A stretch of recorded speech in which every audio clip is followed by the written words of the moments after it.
Hello students, good morning, नमस्ते। कैसे हैं सब? तो पिछली क्लास में हमने बात कर ली थी विद्युत क्षेत्र की। ये देखिए, विद्युत क्षेत्र का हमने इंट्रोडक्शन पढ़ लिया था, परिचय पढ़ लिया था। और विद्युत क्षेत्र की तीव्रता का सूत्र हमने देख लिया था, क्या होता है E=F/Q0। विद्युत क्षेत्र क्या होता है? किसी भी आवेश की चारों तरफ का वह क्षेत्र जहाँ पर अन्य आवेश जब उपस्थित होता है तो उसे विद्युत बल का अनुभव होता है। तो ये पढ़ लिया था हमने। ये सब चीज़ें हमने लास्ट क्लास में देख ली थी। तो आज की क्लास में हम बात करेंगे बिंदु आवेश के कारण विद्युत क्षेत्र की तीव्रता का सदिश रूप, अदिश रूप और सदिश रूप दोनों हम आज की क्लास में देख लेंगे। तो इसके लिए हमें सबसे पहले देखना है, ये एक स्रोत आवेश है। तो आपको पता है दो तरह के आवेश होते हैं, एक स्रोत आवेश, एक परीक्षण आवेश। स्रोत आवेश क्या करता है? परीक्षण आवेश पर बल लगाता है, और परीक्षण आवेश क्या करता है? बल को अनुभव करता है। तो ये है स्रोत आवेश और ये है परीक्षण आवेश। ठीक है, तो ये स्रोत आवेश क्या करता है? इस परीक्षण आवेश पर ऐसे बल लगाता है। तो अगर हम कूलाम बल निकालें और इनके मध्य की अगर दूरी r है, दोनों के मध्य की, स्रोत आवेश और परीक्षण आवेश की, तो कूलाम बल के लिए क्या सूत्र बनता है? Q0/r²। तो ये क्लियर हुआ आपको? Q0/r², Q1/Q2/r² होता है, तो Q0/r²। ये क्लियर हुआ आपको फॉर्मूला? ओके। अब आपको पता है विद्युत क्षेत्र की तीव्रता का सूत्र क्या होता है? E=F/Q0। तो F की वैल्यू कितनी है? Q0/r²। आप क्या करिए, दोनों और Q0 को डिवाइड कीजिए, Q0 का भाग लगाइए दोनों तरफ। तो Q0 से Q0 कैंसिल हो गया। यहाँ पर मैंने क्या किया, इस इक्वेशन में Q0 और Q0 का डिवाइड किया, तो इधर आ गया F/Q0 और इधर Q0 से Q0 कैंसिल, तो ये बन गया हमारे पास KQ/r²। अब F/Q0 क्या होता है? ये विद्युत क्षेत्र की तीव्रता का सूत्र होता है। इसकी जगह हम E पुट कर सकते हैं। तो E की वैल्यू कितनी आ गई हमारे पास?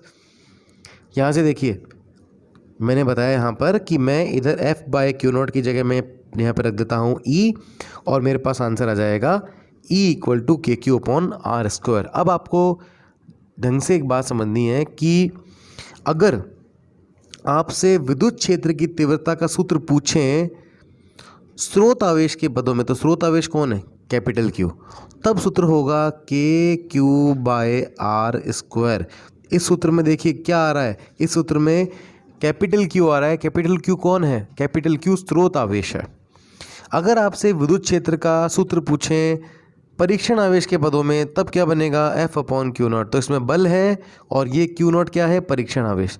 तो ये सूत्र बन गया स्रोत आवेश के पदों में, ये सूत्र बन गया परीक्षण आवेश के पदों में। दोनों की वैल्यू इक्वल है। ये बात क्लियर हुई आपको? ठीक है। तो कभी न्यूमेरिकल में आपको परीक्षण आवेश दिखता है और विद्युत क्षेत्र आपको दिखता है, तब आप कौन सा फॉर्मूला लगाएंगे? तब आप फॉर्मूला लगाएंगे E=F/Q0, परीक्षण आवेश के पदों वाला। अगर आपको क्वेश्चन में बोलता है बिंदु आवेश है, स्रोत आवेश है, तब आप कौन सा सूत्र लगाएंगे? तब आप लगाएंगे KQ/r²। तो ये क्लियर हुआ आपको? ओके। तो यह स्रोत आवेश के पदों में विद्युत क्षेत्र की तीव्रता का सूत्र है। ओके। अब ये देखिए, परीक्षण आवेश के पदों में विद्युत क्षेत्र की तीव्रता का सूत्र ये वाला है। परीक्षण आवेश के पदों में विद्युत क्षेत्र की तीव्रता का सूत्र।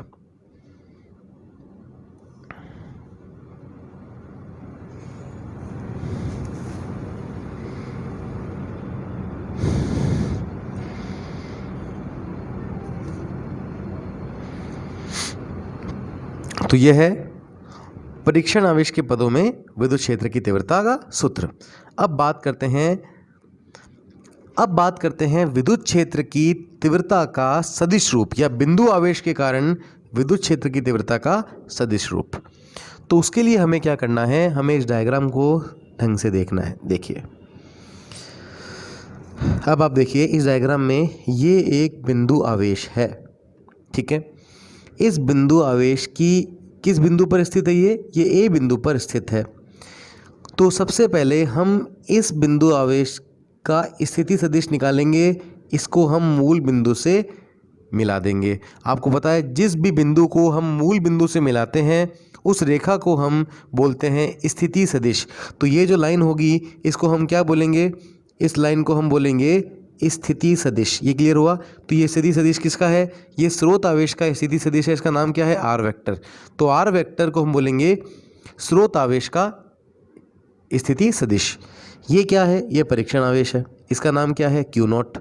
तो इसको भी हम क्या करेंगे? मूल बिंदु से मिला देंगे। तो ये जो आर नॉट वेक्टर यहाँ बना, ये परीक्षण आवेश का स्थिति सदिश बन गया है। तो इतनी क्लियर हुआ आपको आर वेक्टर और आर नॉट वेक्टर। ओके, अब ये क्या करेगा? ये Q इस Q नॉट पर बल लगाएगा, क्योंकि Q स्रोत आवेश है और Q नॉट परीक्षण आवेश है। अब देखो, ये बल की दिशा ऐसे होगी, ठीक है। और आपको पता है Q नॉट स्रोत आवेश से प्रतिकर्षित होकर जिस दिशा में जाता है वही दिशा विद्युत क्षेत्र की दिशा होती है। तो Q नॉट कैसे रिपेल हो रहा है? ऐसे। तो यही दिशा विद्युत क्षेत्र की दिशा होगी। पहली बात ये क्लियर हुई आपको? ओके। इस बार भी हमें विद्युत क्षेत्र निकालना है बिंदुवत आवेश के कारण, बस उसकी हमें दिशा बतानी है इस बार, ठीक है। तो ये हम इतनी बातें हैं जो हमने देखी, हम उसको लिख देंगे यहाँ पर नोट्स में। क्या लिख देंगे? माना एक बिंदु आवेश Q किसी निर्देश तंत्र में ए बिंदु पर रखा है, जिसका स्थिति सदिश आर वेक्टर है। इसके कारण बी बिंदु पर विद्युत क्षेत्र की तीव्रता का परिकलन करते हैं। देखिए, ए बिंदु पर कौन है? हमारा स्रोत आवेश। और बी बिंदु पर हमें विद्युत क्षेत्र की तीव्रता का परिकलन करना है। एक बात और आप ध्यान दीजिए कि ये एक स्रोत आवेश है और इसके कारण हमें, मान लो ये पी बिंदु है, इस पर विद्युत क्षेत्र की तीव्रता का परिकलन करना है। तो जिस बिंदु पर भी हमें विद्युत क्षेत्र की तीव्रता निकालनी होती है वहां हम एक परीक्षण आवेश रख देते हैं। तो इस बार हमें कहाँ निकालनी है? बी पर। तो बी पर हम क्या रख देंगे? परीक्षण आवेश। ओके, अब बल लग किस पर रहा है? Q नॉट पर। लगा कौन रहा है? A। तो जिस पर बल लगता है उसे लिखते हैं O, और लगा कौन रहा है? A। तो ये लिखेंगे। तरीका याद है क्या सबको? ओके, तो ये फॉर्मूला क्या लगेगा बल का? Q नॉट, और दोनों के बीच की दूरी कितनी है? AB वेक्टर का मोड स्क्वायर। ये क्लियर है बेटा आपको formula? Q not upon R square. फिर से देखिए, अगर मैं पूरा वेक्टर समझाऊं तो आपको, ये देखिए, एक मिनट। हाँ, तो बल लग किस पे रहा है? ओ पर। Q नॉट पर। तो पहले Q नॉट लिखेंगे, O लिखेंगे। लगा कौन रहा है? A। स्रोत आवेश कहाँ पर है? A पर। तो A बाद में जो लगाने वाला है उसको बाद में लिखते हैं, वेक्टर लगा देते हैं। फॉर्मूला क्या होता है? Q not upon R square. R मतलब Q और Q नॉट के मध्य की दूरी। तो यहाँ पर जो दूरी है वो AB है, या तो हम डायरेक्ट लिख दें AB स्क्वायर, दूरी का स्क्वायर लिख दें, या हम ऐसे भी लिख सकते हैं कि AB अगर वेक्टर है तो इसका हमें दूरी जो हम लेते हैं हमेशा, ये वाली, ये हमेशा अदिश राशि लेते हैं, अदिश। तो सदिश का अगर हम परिमाण ले लें तो भी हमें अदिश मिल जाएगी, ठीक है। तो ये तो हो गया हमारे पास जो बल है उसका परिमाण। लेकिन यहाँ पर तो मैंने वेक्टर लगा रखा है तो मुझे दिशा भी बतानी होगी। तो दिशा कहाँ है बल की? ये है, ये ना एरो बना रहा हूँ, ये कहाँ से कहाँ जा रहा है? ए से बी। तो दिशा बनाने के लिए मैं हमेशा एकांक सदिश यूज़ करता हूँ, और मैं यहाँ पे लिख दूंगा दिशा के लिए AB कैप। समझ में आया AB कैप क्यों? दिशा के लिए हमेशा एकांक सदिश यूज़ होता है, और इसकी दिशा कहाँ से कहाँ तक है? A से B। तो यहाँ पर दिशा के लिए लग जाएगा AB कैप। तो इतनी बात मुझे लगता है आपको समझ में आ गई होंगी। तो यहाँ पर हम लिख देंगे Q नॉट तथा Q के मध्य कूलाम बल। ये क्लियर हुआ आपको? ओके, अब हम सदिश योग की त्रिभुज नियम यहाँ पर लगाएंगे। तो आप खुद देखो, आपने सदिश कूलाम के सदिश नियम में पढ़ा हुआ है ये सदिश योग का त्रिभुज नियम। अब देखिए, ये त्रिभुज OABOB, ये एरो दिख गया आपको तीनों। इन एरो को देखकर हम ट्रायंगल लॉ वेक्टर एडिशन सदिश योग का त्रिभुज नियम लगाएंगे। तो यहाँ पर देखिए, OA vector equals to AB vector, जो सेम सीक्वेंस में होते हैं उनको ऐड करते हैं, और जो अपोजिट सीक्वेंस में होता है उसको इक्वल में रखते हैं। जो एक ही क्रम में होते हैं उनको जोड़ते हैं, और जो विपरीत क्रम में होता है उसको अपोजिट इक्वल में लिखते हैं।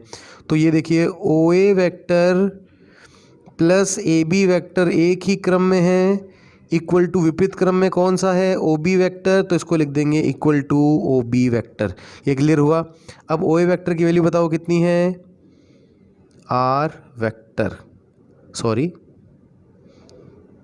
OA वेक्टर की वैल्यू R वेक्टर ही है भाई। और ए बी वेक्टर की वैल्यू कितनी है, ए बी वेक्टर की जगह मैं ए बी वेक्टर ही लिख देता हूँ। और ओ बी वेक्टर की वैल्यू कितनी है, आर नॉट वेक्टर, तो ओ बी वेक्टर की जगह मैं लिख देता हूँ आर नॉट वेक्टर। इतना क्लियर हुआ आपको। बस मैंने ट्रायंगल लॉ की वैल्यू पुट की है, ओ ए की जगह आर वेक्टर, ए बी की जगह ए बी रहने दिया और ओ बी की जगह मैंने आर नॉट लिख दिया। अब ए बी वेक्टर की वैल्यू बताओ यहाँ से कितनी आ जाएगी, R not vector minus R vector. ये देखिए ए बी वेक्टर की वैल्यू निकालो यहाँ से, R not vector minus R vector. तो यहाँ पर मैं लिख सकता हूँ ए बी वेक्टर की वैल्यू आ जाएगी R not vector minus R vector.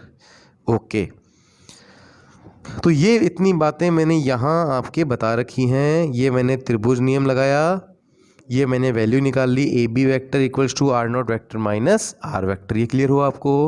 Okay, अब यहाँ पर इस ए बी वैक्टर की वैल्यू पुट कर सकते हैं।